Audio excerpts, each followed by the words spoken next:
All right, we're gonna start up here at the tongue of your unit. You've got your motorized tongue jack. It's got two switches here. The one on the right is gonna be your light for hooking up and disconnecting in the dark. The one on the left is gonna be your motorized tongue jack. It's gonna go up for up, down for down. You've got your 7-way connector here that's gonna plug into your vehicle. That's gonna provide your camper with the blinkers, the brake lights, and the running lights while it's attached to your vehicle. With the tow chains, you've also got your emergency breakaway cable. This is going to connect where the tow chains go, and if for whatever reason this was to come disconnected from your vehicle, it's gonna tug on this, which is gonna lock the brakes up so that way this thing doesn't go rolling back down the highway. Behind the tongue jack, you've got your two 20-pound propane tanks. They are fed into the unit with an auto change regulator. You've got a little black arrow here that's going to designate to which tank it is going to draw from. So when this one gets empty, you can just open this one up, flip this over, and it will draw from this one, so you can unhook this one and take it to your fill station and get your propane refilled. Behind that, you've got your 12-volt battery in its element type box. This box stops any sort of water, dirt, bugs, anything from getting in there and causing a short in your connection, protects your terminals. Behind that, you've got your battery disconnect. There is a knob on this side that's got a green and red section. Right now it's on, which means that it is drawing power from the battery. If we were to turn it off, you'll see a little red and it'll be right here. And it'll say off, and that's going to disconnect the battery from the unit. That's for storing the unit. If you're not going to be using it for a while, you can turn that off and it will stop drawing power from the battery to the unit. To cover your propane tanks, you do have an LP cover, which just slides over the two tanks like so. It does have a bungee cord on the bottom that will connect the two flaps. I don't know if you can see my hand down there. This comes up underneath and will cinch up here on the other side and keep this thing from coming off. You also have two knobs up here that if we loosen those up, we pull these bolts away from the lid, this hatch opens up and you have access to your propane tanks without having to take this thing off. If we come around to the side, we're going to come to our first batch of stickers, which is useful information. This is your tire and loading information. This is going to have the PSI that you should keep your tires at. It's going to have your gross weights, all that good stuff when the tanks are full, when the tanks are empty, all that other jazz. And you also got your manufacturer stickers, which is going to have your VIN number, the model number, all the important documents that are all the important numbers and such when they manufacture the unit.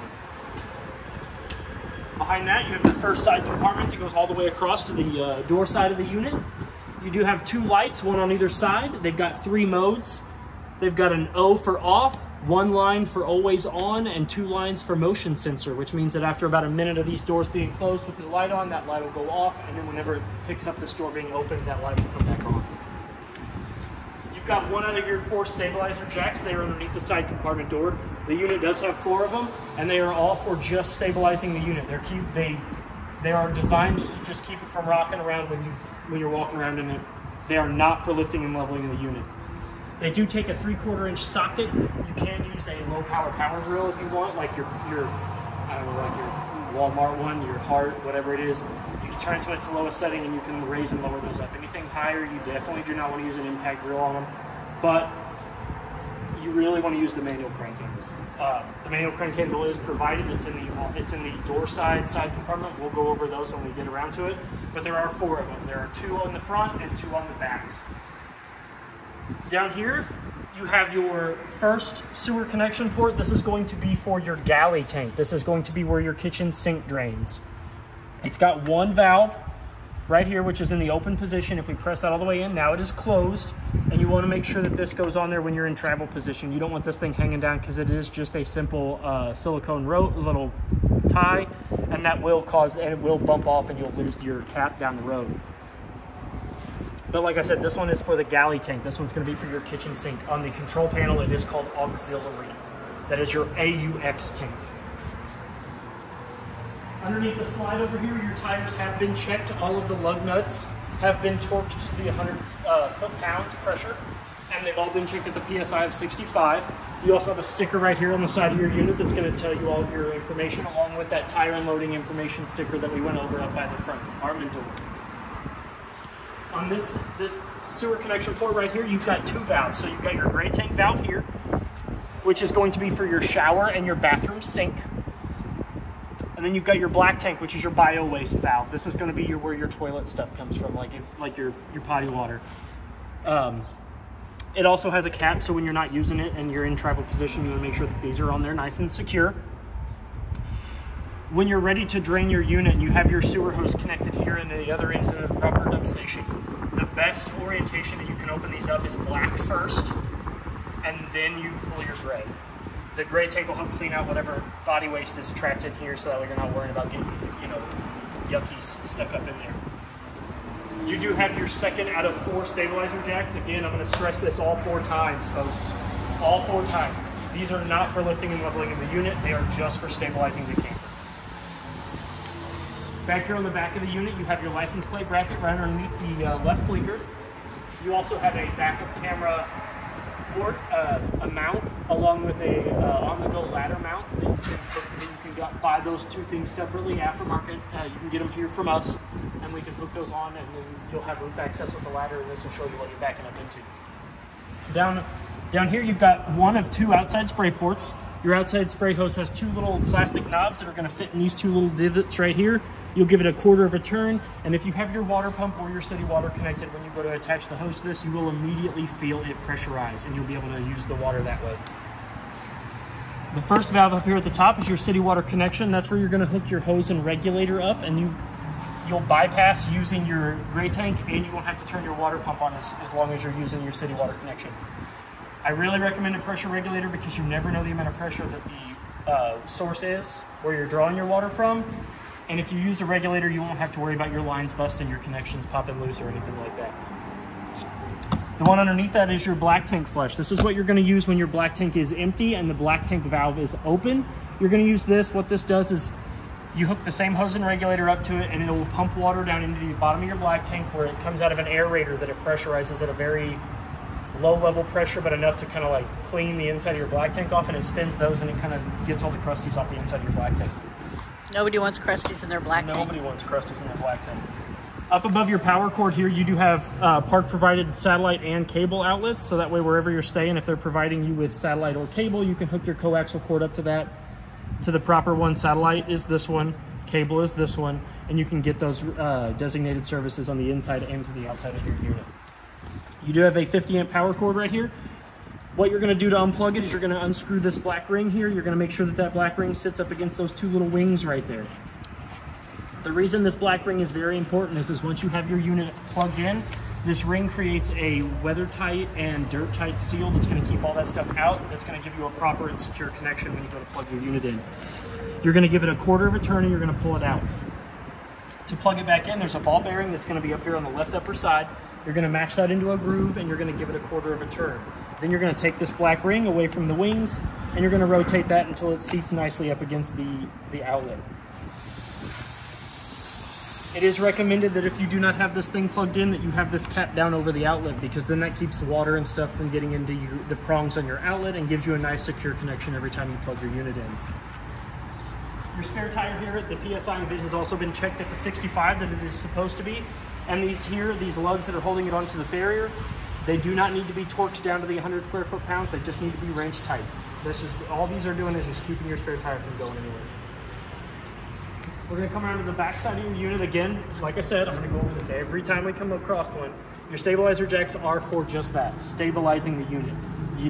They do not and are not designed to lift or level the unit. You'll do damage to the jack, the frame, and the whole unit can have damage done to it if you try to lift it off the ground with these things. Again, it's a 3/4 socket. There is a manual crank handle, or you can use your 3/4 socket on a low power power drill. You do have a leash point here, so if you have a dog, your children, your spouse, if they're annoying you, you can lock them up and leave them outside. We open this up. This is going to open up into your outside grill and your refrigerator. It is a 110 refrigerator. That means it's only going to turn on when it is plugged in. It is nice and cold. As you can see, I've got the dial up there set to 5, which is the coldest setting you can have it at, and I'm going to turn that off for travel, or I'm going to turn that off when the virtual is done, so that way it'll be ready to go. This is your outside grill combo. If we remove this, your drawer will slide out. Then there is one on this back right side that we will lock into place to keep this thing from, scooting back in when it's lit. Let me go get the top. I'll show you that. I keep the top up here in your side compartment for you.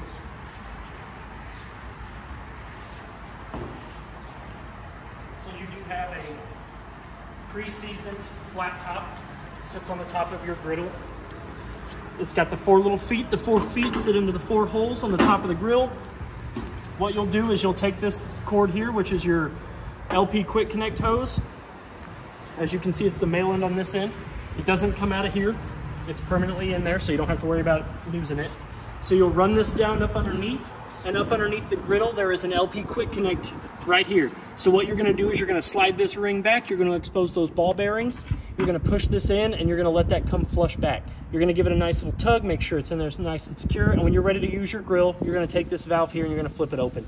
Not only does it keep this from popping back when the hose is in it while gas is drawn through here, but this also lets the flow from the gas from this box here come to the griddle. When you're ready to light your grill, you're gonna make sure that there's nothing in the drip tray. You always wanna make sure your drip tray is clean before you store it away in case you got grease and grease gets on the inside of that stuff. So what you're gonna do is you're going to push in, you're gonna turn it to light, you're gonna hear propane escaping from that element. You're gonna click it on, and it is now lit. So you should see some smoke coming up off the seasoned griddle top. You should see some of that start to cook. When you're done with it, you're gonna take this, you're gonna push it back in, and you're gonna flip it to the off position. It does have a gradient here, temperature control, so you can go from high all the way to low, but in order to turn it off, you've gotta push in and make sure that the little red arrow aligns with that word off. If not, you're gonna keep it in a low setting all the time, and that's not gonna be good for you. So when we're done using the outside griddle, you're gonna wanna make sure, the first thing you wanna make sure is the valve is off, which is when it's in the perpendicular position with the LP Quick Connect. And then once that valve is closed, then you can take this brass ring, you can slide it back, and you can pull your Quick Connect hose out. Once you have that, it just kind of tucks nicely in between, in here behind the griddle. I like to loop it in on itself a little bit so that way it's a little bit more manageable. And then I'm gonna leave this out because I just turned it on, so it's a little hot, but when you're ready to push it in, you unlock it from this seat. You'll slide this whole drawer in, and then this will lock into this little divot that's right here onto the left. And do you have to take this off? Yes. I'm gonna let that cool off though because I just turned it on and I really don't wanna. Yeah. And you can either flip it so that it'll fit inside, or you can keep it in your front compartment. Yep. So next to that, in case there were ever a fire, they gave you another little sprayer port here on the side, so that way you can either spray off, your griddle, take this off, and spray down. It is a cast iron, so you really don't want to use soap on it. You can spray your feet before you go inside. Yep. Spray your dog, spray your spouse. I mean, there is a leash port there, so you can give them a bath before they come out. You do have a hole here, which is for your slide that's on the other side of the unit. The manual crank handle, I'll show you what that looks like.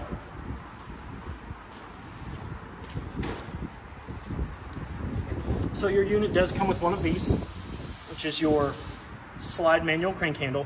What this does is that's going to fit into that hole that goes up underneath your radius metal. And there's a bolt up in there.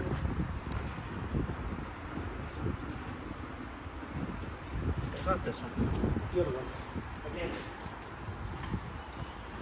they trick me every time. This is your manual crank handle for not only the jacks, but also for your manual slide.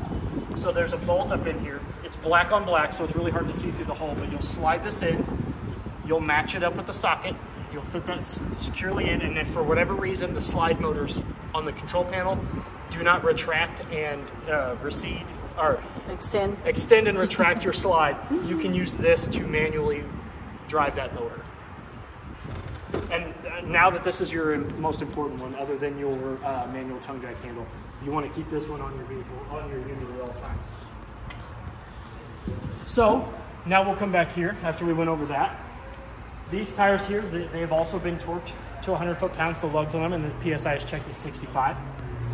Up above them, you have an outside GFCI outlet that's protected, so that way you can plug in your outside television or whatever else you're going to be using, along with an outside antenna / cable and satellite outlet. So this is where you're going to hook your coaxial from your TV to this, and that's going to provide you with whatever television services are on the inside of your camper to the outside of your camper. You have a fresh tank fill port right here, which is where you're going to stick that same hose and regulator that we attach at the city port or the black tank flush. You're going to let it sit in here and you're going to let it fill the fresh tank. It's really recommended that you do not leave this unattended while you're filling your fresh tank, because you run the risk of overfilling your fresh tank, and that's bad. So the control panel is right up on the inside, so if you step away, go hit that fresh tank button, see what you're going to do. That's not bad, but you don't want to walk away and do something else while you're filling your fresh tank. There is a bleeder valve, bleeder screen right there, which is going to let air escape out of that. So if for whatever reason your tank does overfill, water's going to start coming out of these two lines here, and you'll know that you've got to turn that water off real quick. It is recommended that when you're not filling your fresh tank that you leave that cap screwed on tightly, because you don't want particulates, bugs, anything else getting into your potable water, which is what your drinking water, your showering water. You don't want bugs coming out of your shower or out of your sink or into your glass while you're trying to enjoy a nice cold glass of water. This is your furnace vent. You've got cold air going in the top and hot air going out the bottom. If you have small children, or if you have pets, or if you have elderly, or really anybody, and you're running your furnace, you want to tell them to stay away from this silver vent, because this vent does get hot enough to curl the hair on your arms. Another good investment is a mud dauber screen, which we sell here in the store. It is a little screened dome that fits over each one of these vents, and it keeps the mud daubers from going up in there and building a nest. They love the smell of gas. They love the smell of propane, and they will go anywhere where they can to build a nest around it. At your quick connect port, they will build a nest, and especially up into your furnace vents, because it's a much wider area for them to get up into. It's like a $20 part, or it's exuberantly expensive for us to get up there and fish those out. So it's really a recommended buy. I will recommend it to everybody that comes in here and gets a camper. This next big black panel is your hot water heater. It is both electric and gas. You do not have to turn them on out here. Both switches on there will turn on your electric side and your gas side. But it's always good to come out here and make sure that you have water in your tank first. And by lifting up on this pressure release valve here, there's water in the tank. And that's fine to do. Just you don't want to sit there and hold it open and flood your system. You can get a little bit of water coming out. That's why they have a wall there. That's fine. All the wires are waterproof. It's fine. But yeah, if you do that and water comes out, then you know you're ready to light. Then you want to make sure, if you're going to light it on gas, you want to make sure that your tanks are open. And you go in here and hit that button. You're going to see the DSI fault light come on for about 30 seconds to a minute. It's going to go off. If you're standing out here by it, you're going to hear this click. That's the sound of the pilot light starting to light up. And you'll hear it go click, click, click, click, click, click, woof. And then if you look in this silver tube here, you'll see flames coming out. That means that your hot water heater is lit on gas. If you light it on electric, there won't be any flames. You'll just hear it and it'll heat up. There's a heating element underneath there that will heat that tank up from the inside. I really recommend that if you're gonna be using your hot water heater, light it on gas. Let it get good and hot on gas. You can turn the gas off if you put it on electric. It's gonna take a lot longer for it to heat up on electric than it is on the gas. But if you light it on gas, let it get good and hot, turn that off, flip the electric on, you should be good. And then there's your drain plug. And you've got your drain plug, which is 1 1/16. Is it an anode rod or is it? No, it's a drain plug. I think it's 13/16. Oh, yeah, you're right. But it's a drain plug, so if you want to quickly drain all of the water out of your hot water tank for winterizing, dewinterizing, that purpose, you just undo this and it'll all come spewing out. Then we can close it up, and to lock it, you pull back on the spring tab, close it down, and you're good to go. Up underneath the unit, while we're here, these are your low water drain points. These are going to be the lowest points in the unit the water is going to come out of. You're going to use these for winterizing and dewinterizing the unit. Right now they're in the closed position. As you can tell, the handles are perpendicular to the valve. If we turn these upward, water's going to come out. This is how you're going to winterize and dewinterize. And then right there behind the door side front wheel, you've got your freshwater drain. It's a 1.5 inch valve, and you can pull on that and your fresh tank will drain. Quickly. Because it's big. Expeditiously. That's my $5 word for it. I like expeditiously. You do have 2 Bluetooth speakers that are connected to the IRV stereo that's on the inside of your unit. And this guy right here, this is your vent for above your stove. So right now it's in the open position. As you can see, this little flap kind of moves back and forth. That's going to allow air to go out. When you're in travel position, you really want to make sure that these are pressed in.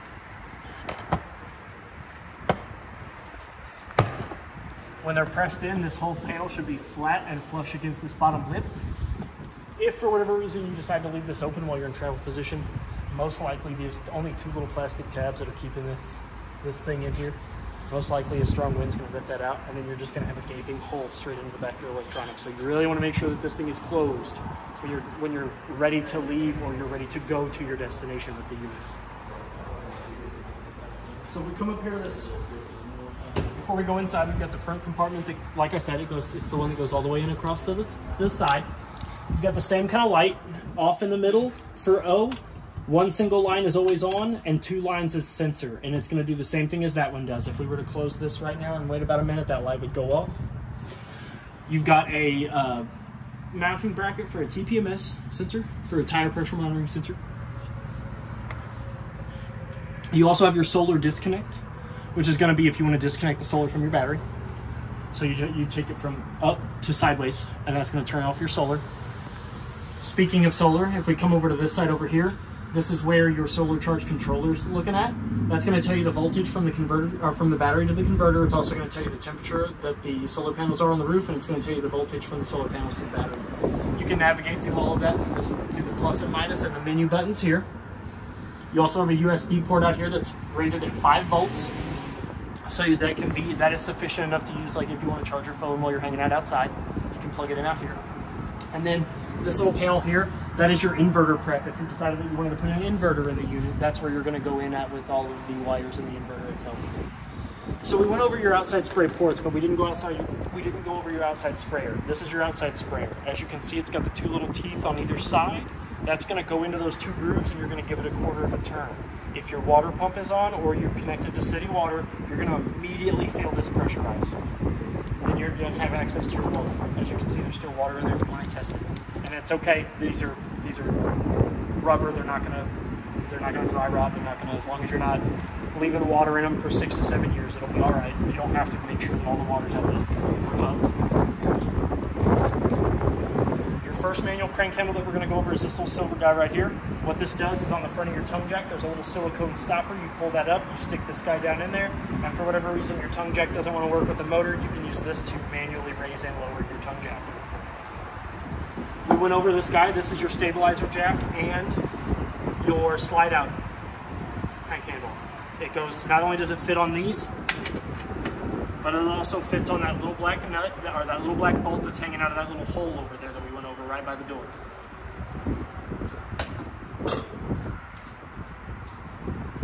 This is what should have been down there, but I think that they've switched over. I think that one raises and lowers your spare. No, your spare's on the outside. Mm-hmm. So I think that one's a bonus. It's a bonus handle. So that's your raccoon getter away here. Shoot.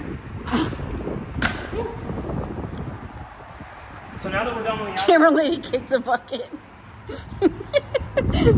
There was a bucket. I think this has had enough time to cool down, so I'm going to show you what it looks like to put it away. So we're going to make sure that it is unlocked from the lock mechanism. We're going to push it in. And then once we get all the way in, we'll push it in, and then we lock it into place.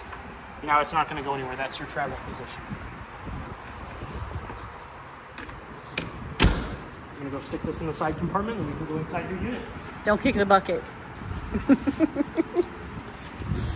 I'm not in yet. And you can put this anywhere. I put it up here so that way all of your stuff that is external to the unit can all be in one place for you. So we're going to go over the entry steps real quick before we go in. So we're going to pretend like we just pulled up to the campground and we unhooked, and now we're ready to enter the unit. So I'm going to open the door. And I'm going to put the steps up real quick. So we're at the campground. In travel position, the door, the steps, and the handle should look like this. This is what it should look like when you're ready to pull up to the unit and you're ready to tow it to the destination. And then when you unhook, this is what it should look like. So we're going to open the handle. To do that, you just push up on it, unseat it, and it'll sit flat up. It'll sit flush up against the saddle when it's in extended position. We're going to open the door, and we're going to make sure that the door goes all the way up against the side of the unit. The reason we want to make sure the door goes all the way up to the side of the unit is because when we get these stairs out, if it's not, this lock here, this catch, will drag up against the side of the door and you could do damage to your door. So in order to unlock them, we're going to pull back on the blue L. That's going to unlock the threshold channels. We're going to pull down. It's got a handle here, along with some extra hardware for like handles or any external handles that you want to put on this thing, or to redo this. We're going to make sure that they lay flat. And the first thing we want to look at is to see how flush this black plate is here to the silver threshold.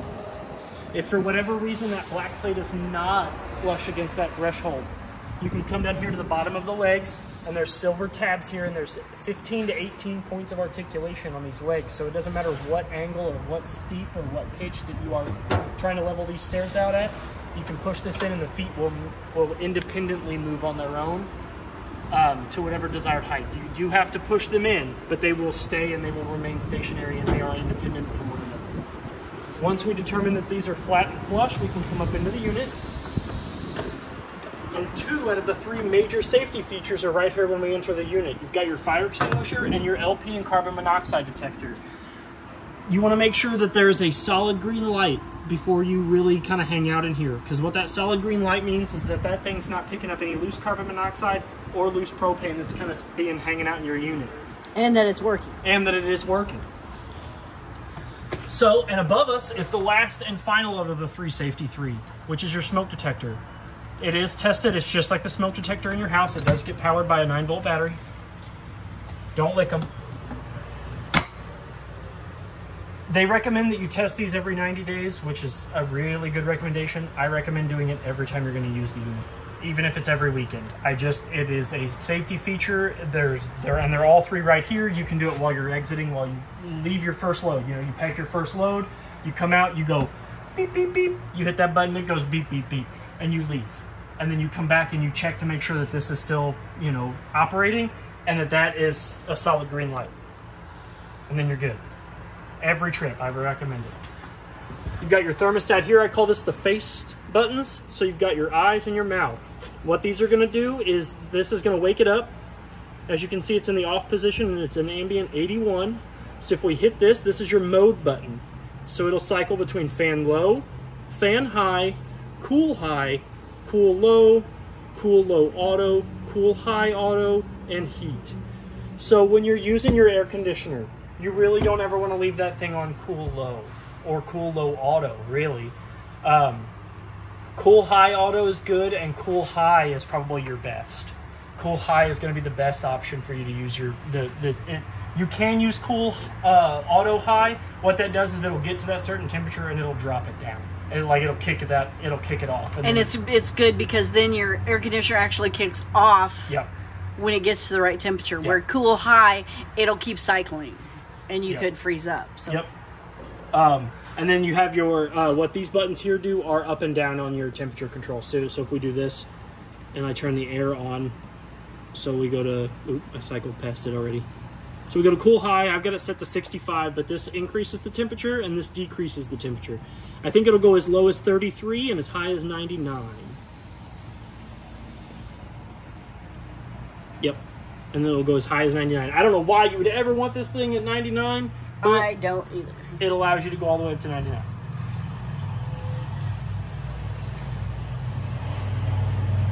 Yep.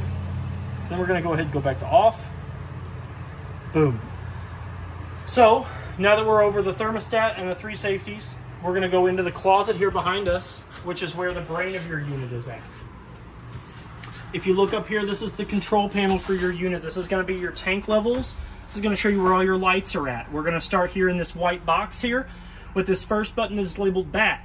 What this is your battery. This is going to read off of the 11.2, 11.7, and 12.3. And if we press that, all 3 bars should light up. And what that means is that we are plugged in and that the battery is full. If you really want to see the level of your battery, you unhook it from the 50 amp short cord and it'll tell you the actual load of your battery. This next button here is your fresh tank. They're going to read off of the empty low, 1/3, 2/3 full buttons. So right now it should say empty and low because I drained them earlier this morning. Your BLK is going to be your black tank or your bio waste, which is going to be where your toilet goes. It should also show empty low, and it's also going to read off of the 1/3, 2/3 full. The gray tank is going to be your shower and your bathroom sink, which is also going to read empty, but it reads on the 1/3, 2/3 full. And the auxiliary is your kitchen sink. That is your galley, as they like to call it, but on this one, this particular unit, it is called aux. It should also read empty because it is also empty. The next buttons that we have over here are your water pump. If we press this while there's water in the fresh tank, it's going to engage and pressurize water throughout the unit using the water in the fresh tank. The water heater LP gas is going to ignite your hot water heater on gas. That's when I told you that this little light here is going to light up. It's going to go off after about a minute. You're going to hear click, click, click, click, boom, and then you're going to your hot water heater should be then lit and turned on. The next button next to that is your hot water heater on electric, which is going to you hit that button and your hot water heater is going to light with the elements that are on the inside, keeping your water nice and warm.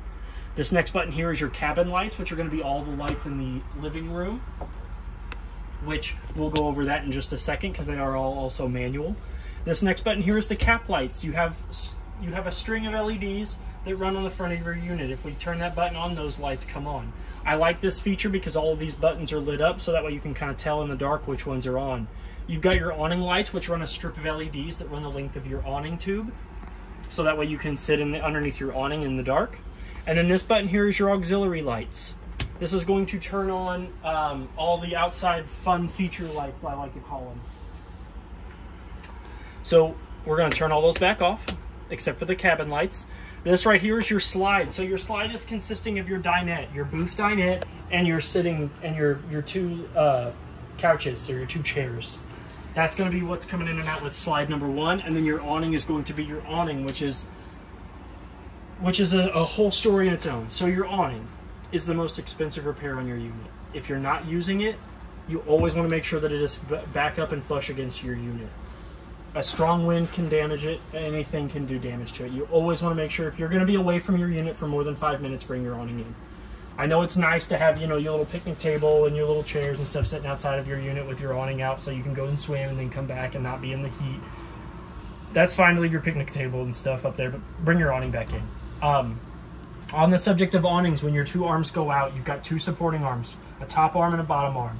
That bottom arm is going to have a nut in the middle of it that you can grab, and that's what's called a pivot point. You can grab those and pull them down, or a pitch point, really. You're going to grab them and pull them down, and what that's going to do is that's going to create a steeper pitch on either the back side or the front side of your awning. So if you've got rain coming in and you want it off the back of the unit, you can drop that down and you can have the rain run off the back side. Same goes for the front side, or if you want a steeper pitch down the whole awning, you can grab both and tug them down, and that'll create a steeper pitch. The most important piece of information about those pitch arms is that in order for your awning to come back up properly, you're going to make sure that those are up and they are firm and that they are straight. And then you're able to bring your awning back in. Now that we've gone over the control panel, we're going to kind of go over the features. We're going to start here in the bathroom, which is one of my favorite things about this unit. It's big. It is big. I'm a tall man. I like that my knees don't have to knock anything. You've got plenty of counter space here. You've got your 110 master GFCI outlet over here with your test and reset buttons. And your light switch. And your light switch. With the light switches, not only this light switch, but also the one on the control panel for the cabin lights. All of these lights are manual. They all have an off and on button. But I'm going to turn one on and I'm going to leave one off. I'm going to talk to you about that. So as you can see, the lights were on. I'm going to turn the master light switch off. Only the one that's in the on position is going to turn on and off with these switches. So if you ever come into your unit and you see any of these lights with the O being depressed, switch them back to the I, and that should fix your problem. That should be your first step into troubleshooting whether your lights are coming on and off. But now if we turn this on and off, both lights come on and off. So you want to make sure that they're in the on position before you go to use your master switch. You do have a nice big medicine cabinet here, all wood, with safety backed mirrors so you don't have to worry about it shattering. You've got a window over here with a friction shade. I don't know the actual term, but I call them friction shades. So they're going to stay where you set them because you've got a string here that puts tension here, which is the friction part, and then they'll just stay where you put them. Your window opens. 2 center tabs, push them in. You can lift your window up. The screens do remove also as well. You've got a nice little sink here that's got a friction stopper that just kind of fits in there. Your faucet, all the way to the left is hot, all the way to the right is cold, and if you want to draw water from it, you lift up on the handle. There's no water in the fresh tank, or nor am I connected to city water, but you did see the little drops of water come out. You got storage underneath here. Also, it shows you where your P-traps and stuff are at, so that way we can get to those. You've got a nice toilet. It's got 2-portion valve, so if we put our foot halfway down on the valve, your water is going to activate and it's going to fill the bowl. Then if we want to get rid of whatever's in the bowl, you floor it. That's going to open up and it's going to drain it into your black tank. Up above my head here, we've got a nice towel rack for your wet towels and for your dry hand towels. We've got storage in here. More storage for throw pillows, hand towels, whatever else. Nice big shower. Tickets to the show. Tickets to the show, yep. You got a skylight so you can shower in the beauty of nature if you really want to. And then up above here, this is your risky business fan. So if your tickets, if you're, you've eaten too much red meat on a barbecue or had too many pork and beans by the fire that night, you can come in here and you can open this vent up and you can suck that all out. You can get rid of it all. You never want to use this fan when this is down though, because all you're going to be doing is recirculating hot air. And the hotter the air that you're recirculating, then you run the risk of that fan burning up. Your shower does come down off of its little perch. It's got a knob here for water shutoff, so that way you don't have to turn the water off if you want to conserve water. Fits up nice in its perch. You've got hot on your left and cold on your right. You do have a shower curtain here that is cinched, and you can drag it all the way across. These are super easy to change. So if you don't like this one, you have one you prefer that's got like a nice camper on it or something like that. You can pull that off, and this will get you underneath to the drain of your unit for whatever reason. Like if you're like my house, I got 2 girls with real long hair. The hair goes down in there, and you got to clean it out every once in a while. You have a furnace vent down there as well, so that way when you're in here doing your business in the wintertime, you're not freezing. And you have an air conditioner, so when you're in here doing your business and it's hot outside, you don't get the meat sweats. Your bathroom door slides out, and now people can do their business in privacy. You really want to make sure that this door, when you're traveling, is in its travel lock, is seated nicely and buckled in, just like you would a person. If not, this is going to start slamming and knocking, and it's going to come out of this track. So you really want to make sure that is locked when you're ready to go. Your chairs here, they do recline. There's a black tab here that you can pull that will send that reclining bottom out. There's one on this side and there's one on that side. You've got 4 drink holders here. 2 for your sodies, 2 for your cold tall ones while you're watching something on television. You can keep your snacks in there. Remotes, snacks. You've got more of these friction shades here on these windows. These are also very similar to the bathroom windows. 2 tabs, pinch them inward, lift up. That one is same friction shades, but in order to open this one, you lift down on this tab, this window will slide out, and you can remove this screen. And these will both also act as fire escape windows, even though they're not marked. Yes, because the screen will slide. Yeah, and if you do use them as a fire escape window, please go feet first. Yes, please. You do have a USB port here on the side that's USB and USB-C. So those of you that are techie like me and have a lightning charger on your phone, you can use that still. You do have 2 push button lights up under here. 2 manual push buttons. These are not on a switch, so if you want to turn these off and on, you do have to come up underneath here and push the button. And then you've got 2 over your dinette / secondary sleeping area. This window does open the same way as that other big one, right in the middle. You can pull this all the way out, and then the screen will come with it, so that way if you do need to evacuate rather quickly.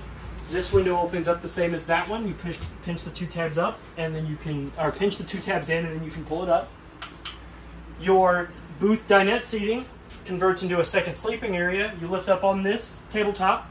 The 2 poles here that are keeping the feet on come out of their cups on the bottom of the table and on the floor. You can store those up underneath there.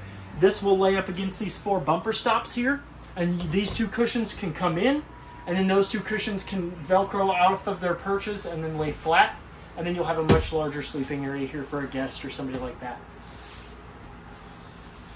We'll come around here to the kitchen. We'll start here, and we'll start over here. It'll just be easier for Patty. You've got your television. It sits on a swivel arm. As you can see, it's got a locking knob here on the back of the remote, or the back of the arm. This will seat this, and that will lock into place to keep your TV from going anywhere when you're in travel position.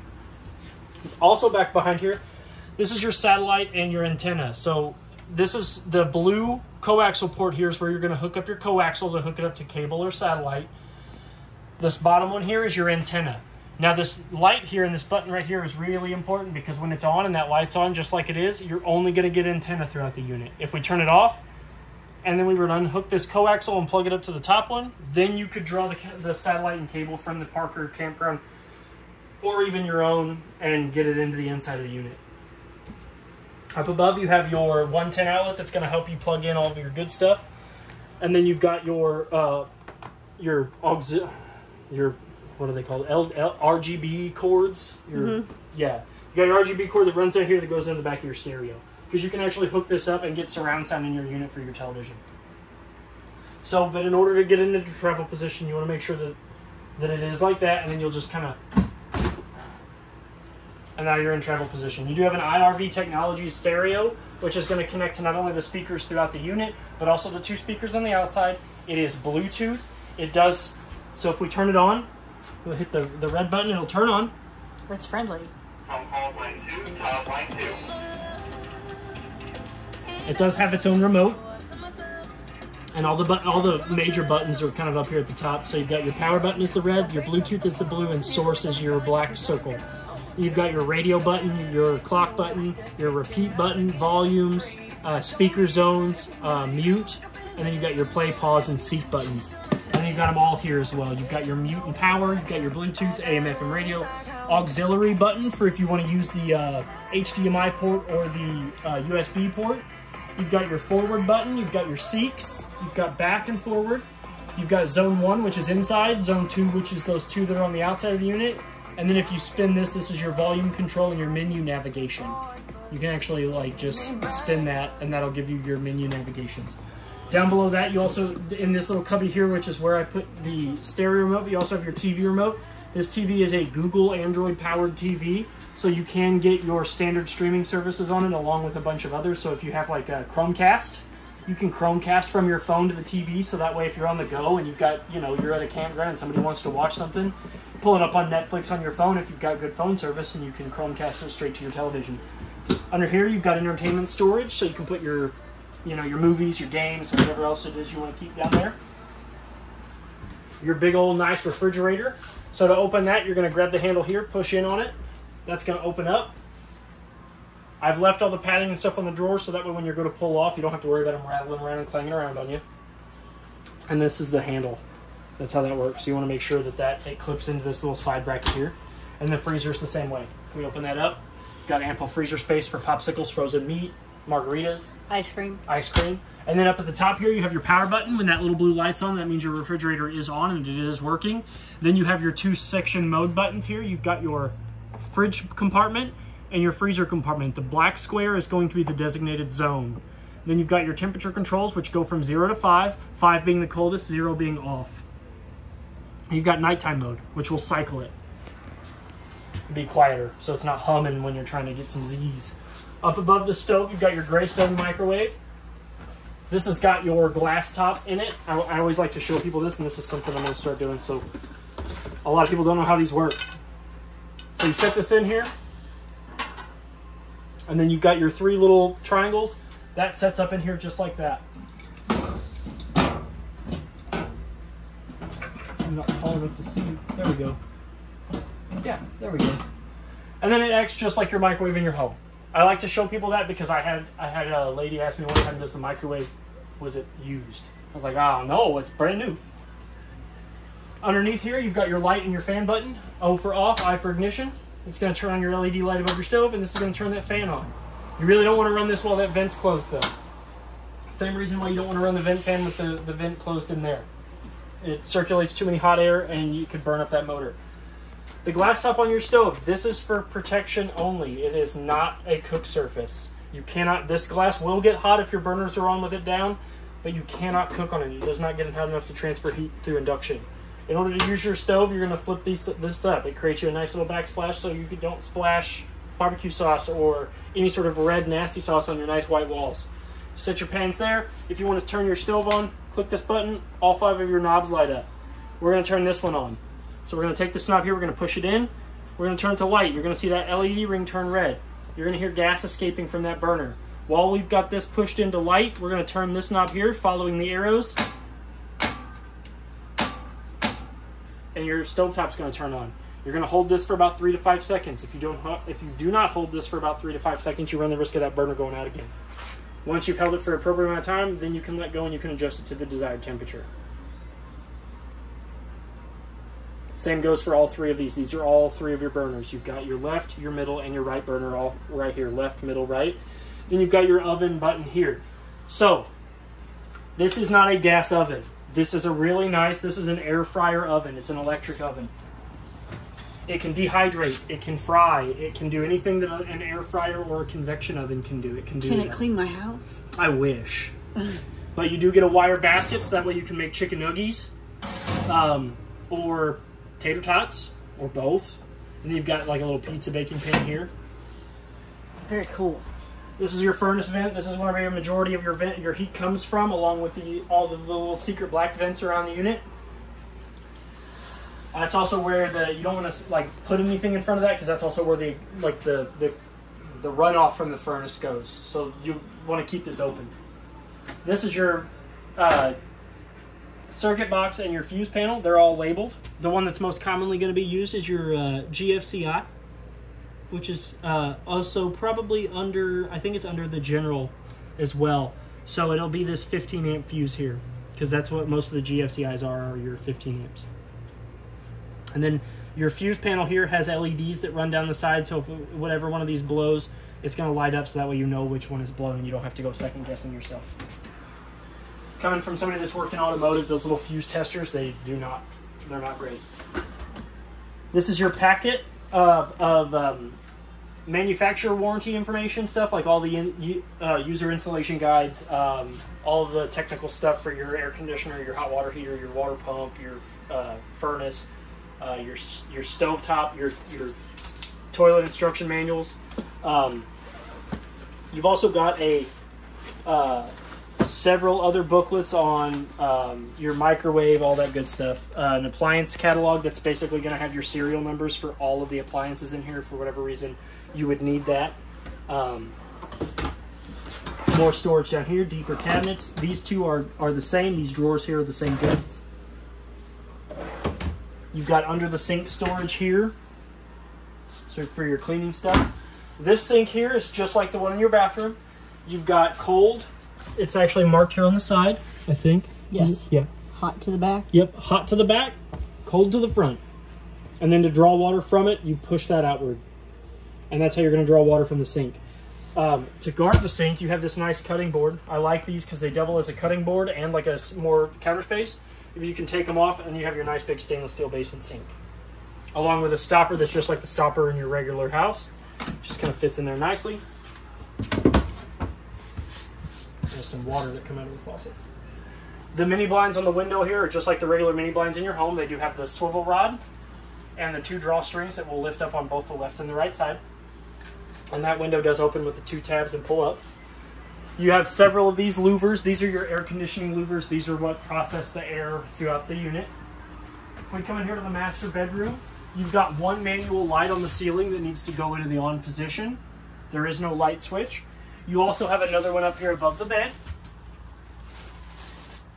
The 2 drawers on either side of the master bed open up and they are mirrored. They have a hanger rod that runs across the top.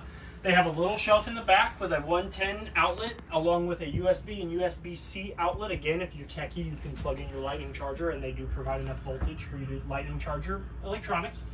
Along with a cutout. So if you have a CPAP machine or an alarm clock, or you want to get to your phone quickly in the middle of the night, you can plug that in and you can get to it. They also put the second thermostat up here by the person that sleeps on this side of the bed. So either be real nice to this person or be this person, because you have access to the thermostat over here that runs the air conditioner. This one is air conditioner only. So this Air Excel thermostat has the same features as the one that we went over in the front of the room, except no heat. It just goes air, fan, or it goes cool, high, cool, low, cool, high, auto, cool, low, auto, fan high, fan low, fan auto. But it does not have the heat. Up above, it's one single compartment with 3 smaller doors, so that way you can store like blankets or anything up there, the big. Those giant bubblegum sticks. Yeah, those yard sticks. Yeah. You do have a counter space over here, along with it's more of like a dresser space. 4 drawers, 2 narrow, 2 deep, along with 3 storage compartments there. You do have a TV hookup up here that is coaxial, that's going to provide you with whatever services that your coaxial outlet in the main living quarters is going to provide, along with a 110 so you can plug said TV in. This wall right here is backed, so you can mount a TV mount here if you want. You've got the same shades throughout the whole unit, minus the one in the kitchen, that are these friction shades that pull down. This window here will open up and slide out just like the larger ones in the front sitting area. The screen can also move. That window over there has the same style shades, but that is your fire escape window. The way that works is you undo that handle from its saddle, you push that all the way out, and if for whatever reason you need to get out of that window in a hurry, you can push that little rod all the way through the window and it'll open up. And then you can pull on that little red trapezoidal piece of plastic on the screen to hurry up and excavate the process, or expedite the process of the screen removing. We would suggest dumping, once again, feet first. Feet first. If we look up underneath the bed, if I grab a hold of the up here, it opens up into a storage compartment that is lidded, along with a furnace vent underneath it, with a large side opening, so that way you're not going to roast anything that's underneath here. This will slide all the way over and sit on its rails. And then once they sit flush, you'll be able to put more stuff underneath here. And you can reach it from either side. Yep. Without lifting the bed.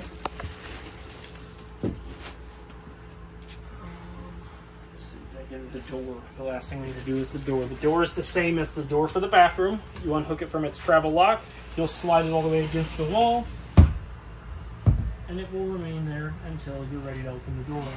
Which in this case, since we're going back to travel position, you always want to make sure that the travel lock is attached. The next thing and the last thing that I really want to go over with you guys is your air conditioner. It's really important. So the air conditioner that you guys have, these Coleman and Mox, you can actually pull these down. Simple as that. You can remove this, and then these are your 2 filters. There's one on this side and there's one on this side. If you want your air conditioner to blow to its optimum peak, you want to take these down occasionally and wash them. They are washable. You don't have to go and buy another one. You can pull these down and you can wash them. And honestly, the more frequent you do that, and the better condition they will stay, the better your air conditioner will blow. And that goes for this one and the one in the master bedroom. But you saw how easy that was. You just, and it's that simple. And in order to get it back down, you just grab these 2 tabs here, apply some slight pressure, and pull that down. Again, the cleaner these are, the better your air conditioner is going to work. But I think that wraps up everything that we need to go over for your unit. If you have any questions or concerns, my name is Trey, either one the PDI your unit here at Parkland RV. Happy camping and good luck. Thank you.